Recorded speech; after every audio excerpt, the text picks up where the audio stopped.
Hey everybody. In class today we started our new unit, which is going to be all about ratios and proportions. Tonight we're going to get a little more practice working with ratios and different ways to write them and using them to solve problems. In our first example here, we have a table with a few different NBA teams from the Eastern Conference, and we also have the number of wins they have on the road and the number of losses they have on the road. So the number of times they've won and lost when they've been playing at other teams' arenas.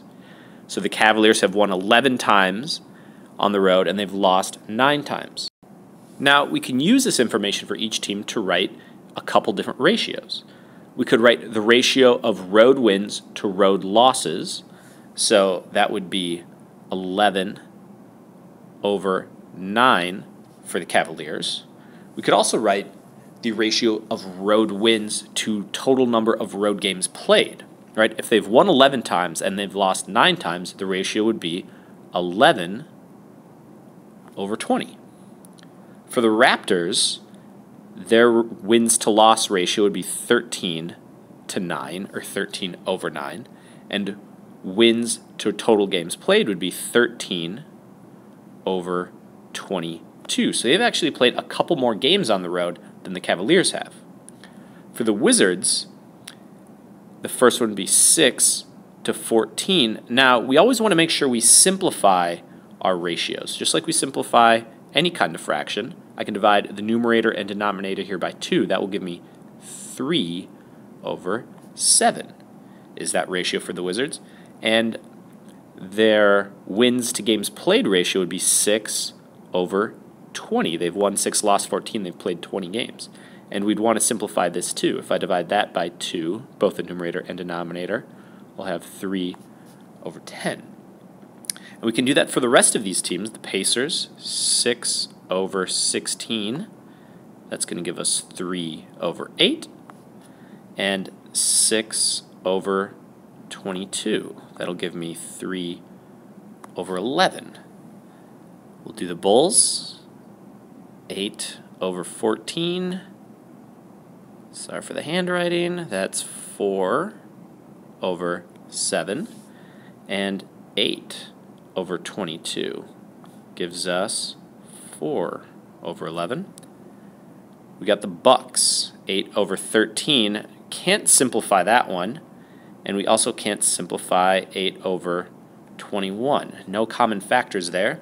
And the Hawks are our last team. They are 13 and 10. Or they've won 13 over 23 games overall on the road.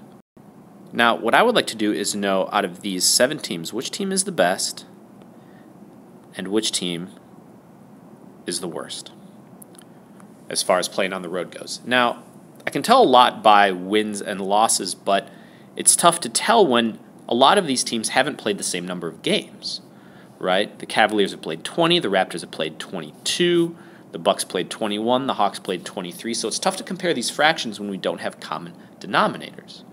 But one thing we can do is we can convert each fraction here to a decimal.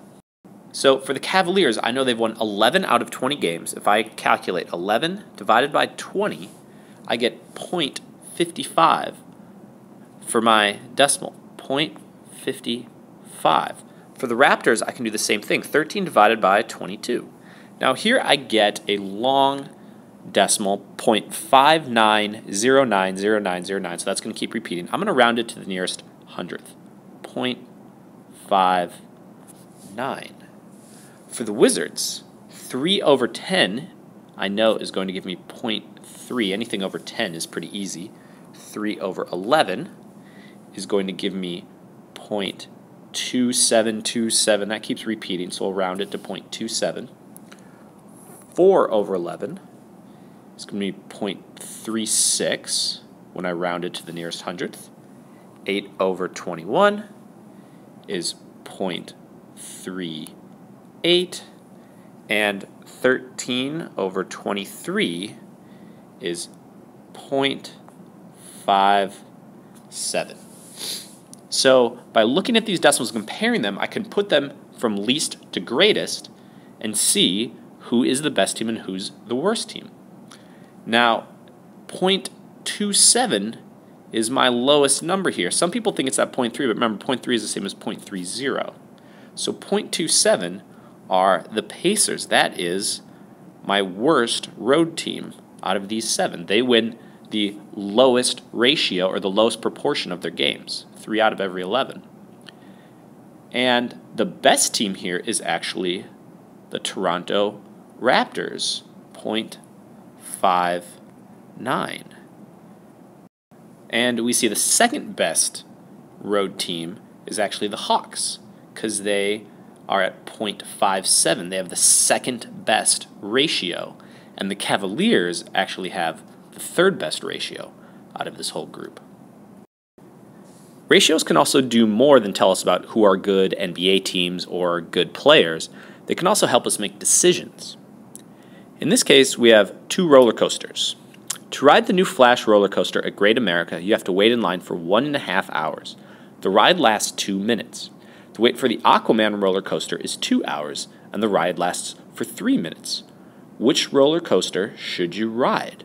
Which roller coaster is going to give us the most amount of fun for the least amount of waiting is what I would want to know. So we can find the time on the ride compared to the time in line. Now, for the Flash roller coaster, I know that I am going to spend 2 minutes on the ride, and my time in line is 1.5 hours. So 1.5 hours, 1 hour is 60 minutes, a half hour is 30, so 1.5 hours, that's 90 minutes. And I like this because I have minutes compared to minutes. And for the Aquaman ride, I know the ride is 3 minutes, and the line is 2 hours. I have to wait in line for 2 hours, so that's going to be 120 minutes. Now, if I simplify these, I get 1 over 45 for the Flash. I should probably label these just to keep them straight.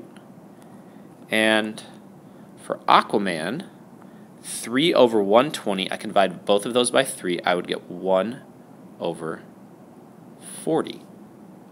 So for Aquaman, I get 1 minute on the ride for every 40 minutes I spend in line.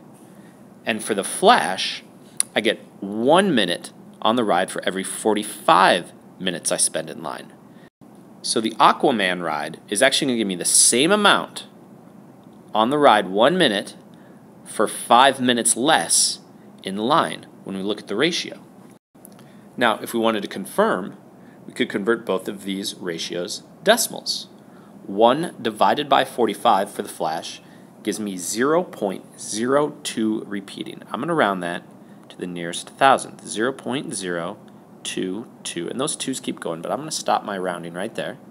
And 1 over 40 gives me 0.025. So this ratio here of time on the ride to time in line is slightly bigger for Aquaman. So that is the ride that I want to go on. So we'll put a box around that one, and we'll wrap things up. So our big takeaway here tonight is how to write ratios for different situations, how to use them to make decisions, and how to compare them, how to write them as fractions, and write them as decimals. So that's it for the notes tonight. You can go ahead and finish them up. Don't forget to submit them, and I will see you in class tomorrow.